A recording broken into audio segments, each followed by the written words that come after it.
ఈ లోకంలో దేవుడిని ప్రేమించిన వాళ్ళు చాలా మంది ఉన్నారు. కానీ దేవుడి ప్రేమలో పడిపోయిన కథ ఒక్కటే ఉంది. ఆ ప్రేమ ఒక యజ్ఞం కాదు, ఒక పూజ కాదు, ఒక చిన్న అమ్మాయి హృదయం. ఆ హృదయం పేరు గోద. ఈ కథ నువ్వు వింటున్నావంటే నీ జీవితంలో ప్రేమ అర్థం మారిపోతుంది. మీరు ఎన్నో లవ్ స్టోరీస్ వినుంటారు, కానీ ఈ ప్రేమ కథ వింటే మీకు అసలు ప్రేమ అంటే ఏంటో అర్థమవుతుంది. ఇంకా లేట్ చేయకుండా స్టోరీలోకి వెళ్ళిపోద్దాం. Welcome to my channel. Main వీడియోలోకి వెళ్ళే ముందు ఒక చిన్న రిక్వెస్ట్. ఈ కథ మీకు నచ్చినట్లయితే, ఈ కథ నేను చెప్పే విధానం మీకు నచ్చినట్లయితే ప్లీజ్ తప్పకుండా లైక్ చేయండి. అలాగే నేను ఈ కథను ఎలా వివరించాను అనేది కామెంట్ చేయడం మర్చిపోవద్దు. ఇంకా నా ఛానల్ని సబ్స్క్రైబ్ చేసుకోకపోతే వెంటనే సబ్స్క్రైబ్ చేసుకోండి. మరిన్ని మంచి మంచి భక్తి కథలు నా ఛానల్లో వస్తూ ఉంటాయి. తప్పకుండా మిస్ కావద్దంటే సబ్స్క్రైబ్ చేసుకోండి. శ్రీవిల్లిపుత్తూరు చిన్న పట్టణం. ప్రతి ఉదయం ఆలయ గంటల శబ్దాలతో మేల్కొనే పవిత్ర భూమి. అక్కడ ఒక మహాభక్తుడు ఉండేవాడు. పేరు పెరియాళ్వార్. ప్రతిరోజు తులసి తోటలో పువ్వులు కోసి విష్ణువుకు మాల కట్టి అర్పించడమే అతని జీవితం. ఇలా ఉండగా ఒకరోజు తులసి ఆకుల మధ్య ఏదో వెలుగు మెరిసింది. చూసి దగ్గరికి వెళ్తే అక్కడ ఒక చిన్న పాప. ఆమె ఏడుపు లేదు, భయం లేదు. ఆమె కళ్ళల్లో మాత్రం అనిర్వచనీయమైన శాంతి. ఆ క్షణంలోనే పెరియాళ్వార్ గుండె చెప్పింది, ఇది నా బిడ్డ కాదు, ఇది దేవుడి కానుక. అప్పుడే అతను ఆమెకు పేరు పెట్టాడు, గోదా అని. అలా కాలం గడిచింది. గోదాదేవి పెరిగింది. కానీ ఆమె ఆటలు వేరే. బొమ్మలతో కాదు, దేవుడితో. ఆమె నోట మొదటి పదాలు కృష్ణ. గోద అంటే భూమికి భక్తిని ఇచ్చిన అమ్మ. ఆమె నవ్వితే ఇంట్లో వెలుగు. ఆమె ఇంట్లో తిరుగుతుంటే పెరియాళ్వారకు స్వయంగా లక్ష్మీదేవి ఇంట్లో తిరుగుతున్నట్లు అనిపించేదట. ఇలా ఉండగా ఒకరోజు సాయంత్రం పెరియాళ్వార్ కృష్ణలీలలు చెప్తున్నాడు. విన్న దొంగతనం, వేణుగానం, గోపికల నవ్వులు. ఇలా పెరియాళ్వార్ కృష్ణలీలలు చెప్తుంటే గోద మౌనంగా వింటుంది. అలా కథ మొత్తం అయిపోయాక గోదాదేవి ఒక ప్రశ్న వేసింది, నాన్న, కృష్ణుడికి పెళ్లి అయిందా అని. పెరియాళ్వార్ నవ్వాడు. లేదు తల్లి, ఆమె మెల్లగా అంది. అయితే నేను పెళ్లి చేసుకుంటాను. పెరియాళ్వార్ ఇది విని ఆశ్చర్యపోయాడు మొదట. తరువాత చిన్నపిల్ల మాటే అని నవ్వుకున్నాడు. ఆ క్షణంలో ఇది చిన్నారి మాట కాదు అని కాలమే చెప్పబోయింది. అలా చిన్నప్పటి నుంచి గోదాదేవి కృష్ణలీలలో వింటూ ఉండేది. ఆమెకు తెలియకుండానే ఆమె మనసు కృష్ణుణ్ణి ప్రేమించడం మొదలుపెట్టింది. ఇలా ఉండగా ప్రతి ఉదయం తులసి తోటలో పూచే పూలను ఏరి గోదాదేవి తన చేతులతో మాల కట్టేది. కానీ దేవాలయానికి తీసుకువెళ్లే ముందు ఆ మాలలను తానే ధరించి అద్దం ముందు నిలబడుతుంది. కళ్ళల్లో సిగ్గు, పెదవులపై చిరునవ్వు. కన్నయ్య వైపు చూసి మెల్లగా అడిగేది, కృష్ణ, నీవు నా భర్త కావాలనుకుంటున్నాను. ఈ మాల నీకు నచ్చిందా అని కృష్ణుడితో మాట్లాడేది. అది అర్థం కాదు, ఆమెకు అక్కడ కృష్ణుడే కనిపిస్తున్నాడు. ప్రతిరోజు ఇదే జరుగుతూ ఉండేది. ప్రతిరోజు దేవాలయంలో ఆ మాలను ధరించిన స్వామి ముఖంలో ప్రత్యేక కాంతి కనిపించేది. అలా ప్రతిరోజు గోదాదేవి ఆ మాలలు ధరించడం, అద్దం ముందు నిలబడి కృష్ణుడితో మాట్లాడడం, ఆ తరువాత ఆ మాలలు దేవాలయంలో స్వామివారికి వేయడం ప్రతిరోజు ఇలానే జరుగుతూ ఉండేది. ఇలా జరుగుతుండగా ఒకరోజు పెరియాళ్వార్ చూశారు గోదా మాలను ధరించి ఉన్న దృశ్యం. ఆయన హృదయం ఒక్కసారిగా కదిలిపోయింది. అమ్మా, దేవుడికి అర్పించాల్సిన మాలలను ముందే ధరించడం అపచారం తల్లి అని గంభీరంగా చెప్తాడు. గోద ఒక్క మాట కూడా చెప్పదు.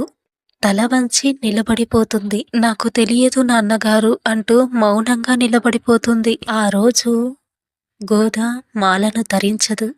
దేవాలయానికి మాలలు వెళ్ళవు. ఆ రోజు స్వామివారి అలంకారం జరగదు. వైకుంఠంలో కృష్ణుడు ఆ మాలల కోసం ఎదురు చూస్తూ ఉంటాడు. ఈరోజు గోదా ప్రేమ ఎక్కడా అంటూ ఎదురు చూస్తాడు. అప్పుడే మహా అద్భుతం. సాక్షాత్తు స్వామివారి పెరియాళ్వారి ఇంటికి వస్తాడు. పెరియాళ్వారు చూసి వణికిపోతాడు. నేలపై పడిపోయి, స్వామి, తెలియక చేసిన తప్పు, చిన్నపిల్ల స్వామి, దయచేసి శిక్షించకండి అంటూ స్వామివారి పాదాల మీద పడి స్వామివారిని అన్నిటితో వేడుకుంటాడు. అప్పుడు స్వామి నవ్వుతాడు. ఆ నవ్వులో కోపం లేదు, శిక్ష లేదు, కేవలం ప్రేమ, కేవలం ప్రేమ మాత్రమే ఉంది. పెరియాళ్వారా, నేను శిక్షించడానికి రాలేదు. ప్రతిరోజు గోదా ధరించిన ఆ మాలలో పరిమళం మాత్రమే కాదు, ప్రేమ ఉంది. ఆ ప్రేమను ధరించినప్పుడు నాకు అపారమైన ఆనందం కలిగేది. ఈరోజు ఆ మాలలో రాకపోయేసరికి గోదాను వెతుక్కుంటూ నేనే వచ్చాను. గోదా అక్కడే నిలబడి ఉంటుంది. ఆమె కళ్ళల్లో కన్నీళ్లు, ముఖంలో సిగ్గు. స్వామి ఆమె వైపు చూస్తూ అంటాడు, గోదా, నువ్వు నన్ను భక్తిగా కాదు, భర్తగా కోరుకున్నావు. నీ ప్రేమను నేను అంగీకరిస్తున్నాను. నిన్ను వివాహం చేసుకుంటాను.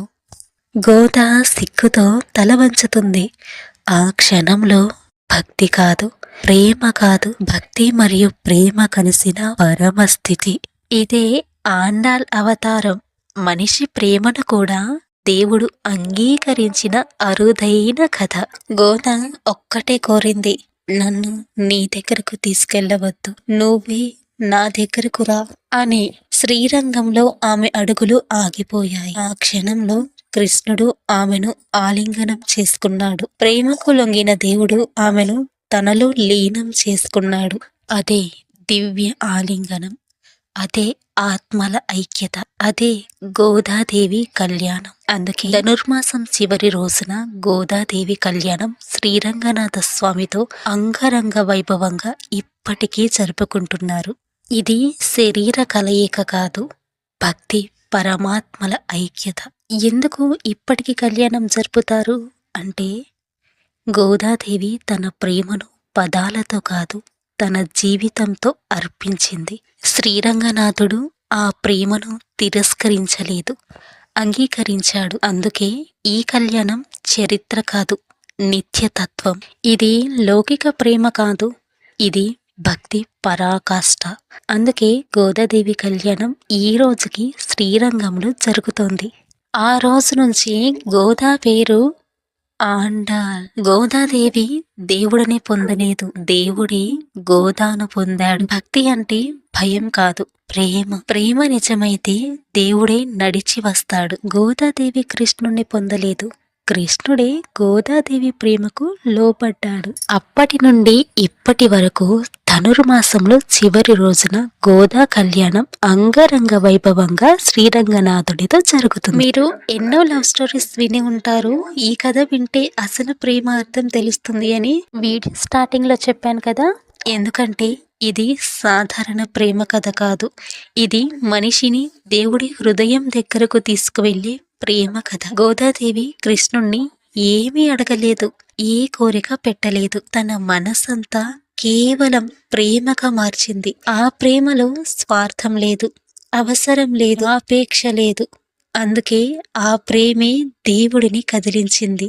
రోజు గోదాదేవి ధరించిన పుష్పమాలలను ధరించి సంతోషించిన కృష్ణుడు ఒకరోజు అవి రాకపోవడంతో తానే ఆమెను వెతుక్కుంటూ వచ్చాడు. ఇది నిజమైన ప్రేమ, ఇది శుద్ధమైన భక్తి. ఈ కథ వింటే అసలు ప్రేమ అర్థం మాత్రమే తెలియడం కాదు, ఎలా ప్రేమించాలి అని కూడా తెలుస్తుంది. ఈ గోదాదేవి కథను ఎవరైతే భక్తితో వింటారో వారికి మనస్సుకు శాంతి కలుగుతుంది, అనవసర ఆలోచనలు తగ్గుతాయి, భక్తి బలపడుతుంది, దేవుడిపై నమ్మకం పెరుగుతుంది, ఇష్టదేవుని కృప లభిస్తుంది. మనకు తెలియకుండానే మన జీవితంలో మార్పులు మొదలవుతాయి, అడ్డంకులు నెమ్మదిగా తొలగిపోతాయి, ఆర్థికంగా, మానసికంగా ఇబ్బందులు తగ్గుతాయి, ప్రేమలో పవిత్రత పెరుగుతుంది, మన సంబంధాల్లో స్వార్థం తగ్గి సహనం, నమ్మకం పెరుగుతాయి. ఈ కథను ప్రతిరోజు వినండి, ఎవరైతే మిమ్మల్ని ద్వేషిస్తారో వారు నెమ్మదిగా మిమ్మల్ని ప్రేమించడం జరుగుతుంది. ఈ కథ ప్రతిరోజు వినడం వలన వివాహం ఆలస్యమవుతున్న వారికి శుభ ఫలితాలు వస్తాయి. గోదాదేవి ఆశీస్సులతో మంచి సంబంధాలు దగ్గరవుతాయి. సంతానం, కుటుంబం శాంతి పొందుతారు. ఇల్లు ప్రశాంతంగా మారుతుంది. ఈ కథ భక్తితో విన్నవారు ఎప్పుడూ ఒంటరి వారు కాదు.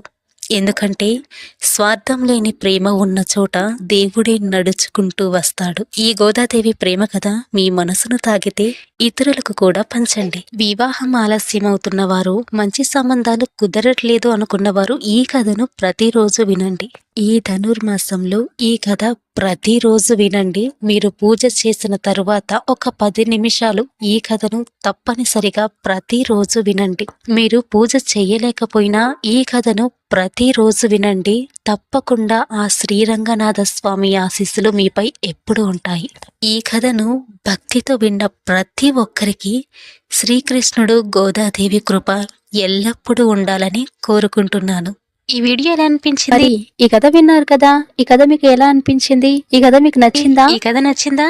అయితే వీడియోని లైక్ చేయండి. గోదాదేవిలా నిస్వార్థ ప్రేమ మీ జీవితంలో కూడా ఉండాలి అనుకుంటే శ్రీరంగనాథ స్వామి గోదాదేవి నమః అని కామెంట్ చేయండి. ఈ కథను మీరు ఇష్టపడే వాళ్ళతో, మిమ్మల్ని ప్రేమించే వారితో పంచుకోండి. ఈ వీడియోని వారికి షేర్ చేయండి. ఇలాంటి మరిన్ని భక్తి కథల కోసం నా ఛానల్ ని సబ్స్క్రైబ్ చేసుకోండి. పక్కనే ఉన్న బెల్ ఐకాన్ ని క్లిక్ చేయండి. నేను చేసే ప్రతి వీడియో మీకు ఫస్ట్ నోటిఫికేషన్ గా వస్తుంది. ధన్యవాదాలు. గోదాదేవి నమః. Thank you for watching.